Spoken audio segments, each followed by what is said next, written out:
Thank you very much, Ben, for inviting me to talk about my New Year's resolution, which is be positive.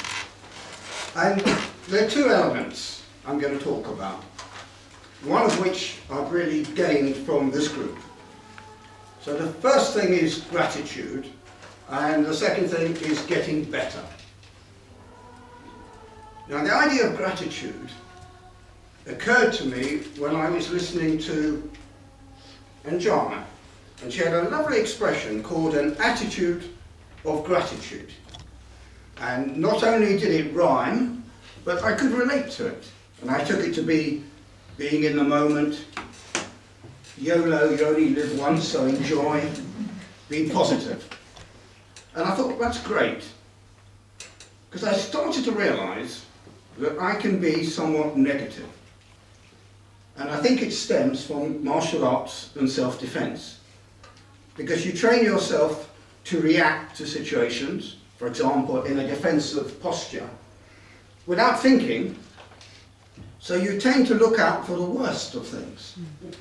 And it came home to me one day when I was in a restaurant with the family, and there was a bit of noise behind me, and I turned round in this posture. And what had happened was a young waitress had dropped a plate. And of course she saw me in this posture, screamed, and dropped all the other plates. And my family were very cross about this. And they said, "You're paranoid." And I said, "I'm not paranoid, I'm just aware." And they said, "No, you're a paranoid android." And I said, "No, I'm acutely environmentally aware." And I think they were probably right. And then Nina gave a speech here, and it was an unprepared speech.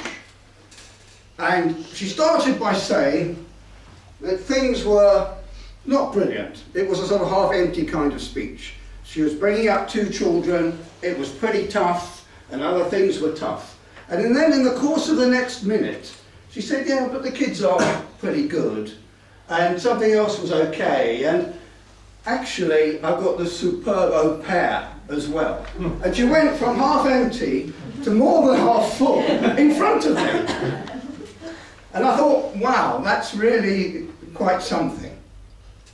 So it really came across to me that I need to be more positive. And in many ways I've got a lot to be positive about. Because I am, as some of you know, on my second life. Not as in a computer or virtual reality game, and certainly not as in Lazarus. But 5 years ago I only had a 40% chance of surviving cancer. And yet here I am, and I'm healthy and strong.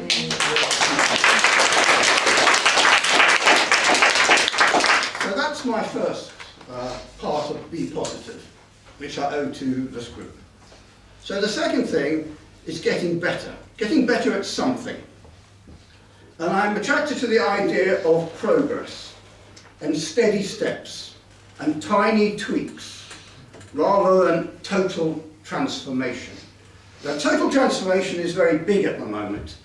You know, there's the quote from Napoleon Hill, which is on the lines of, if you can believe it and if you can dream it, you can achieve it. And I think that's over the top. I mean, if it was true, there probably wouldn't be anyone in prison. And I'd probably be Bruce Lee II, albeit a bit older. And the idea of total transformation often leads people to do silly things. If you think about the 3 Ps, you think about plastic, the implants here, and the men here now, or the plastic poison injected as in Botox or photoshopping. People become quite unrealistic. So, idea is steady improvements. You know, if you improve by 1% a day, at the end of 70 days, you are double the level you were before. So, small changes or small moves become big changes. And it's more encouraging, really, because when you think about total transformation, and suppose I want to get over to there, that's where I am now, and that's the sort of transformation point. it's a daunting gap, it's a kind of chasm, it's a long way away.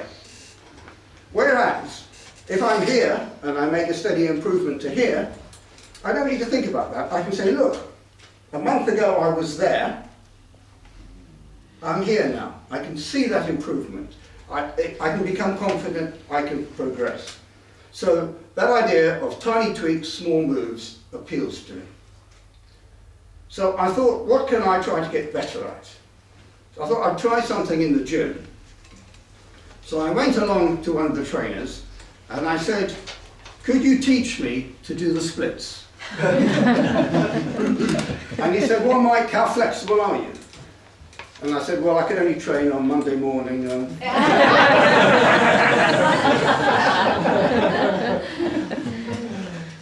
he said, what do you want to be called? And I said, yeah, not before 7:30 in the morning. So he didn't want to train me in the splits. But we decided to try the handstand.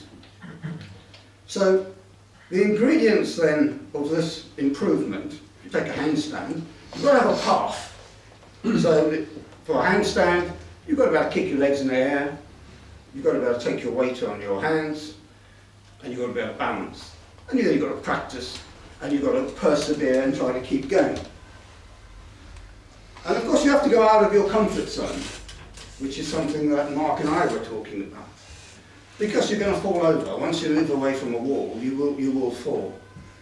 And I was reminded of that when I heard that someone put a video up of me trying to do a handstand on Facebook. And I thought, well, that's pretty good, you know. Then I looked at the caption, and the caption said, you've got to admire this guy trying to do a handstand and not being afraid of making a fool of himself. So it's a bit of a challenge. So you have to keep at it, and you have to practice. And you can't predict what will happen. So I try and do a handstand now, and if I fall over, don't worry too much. But if I haven't got up after 10 minutes, please treat the speech as having been completed and call an ambulance. So it is work in progress, and my aim is to be able to walk on my hands.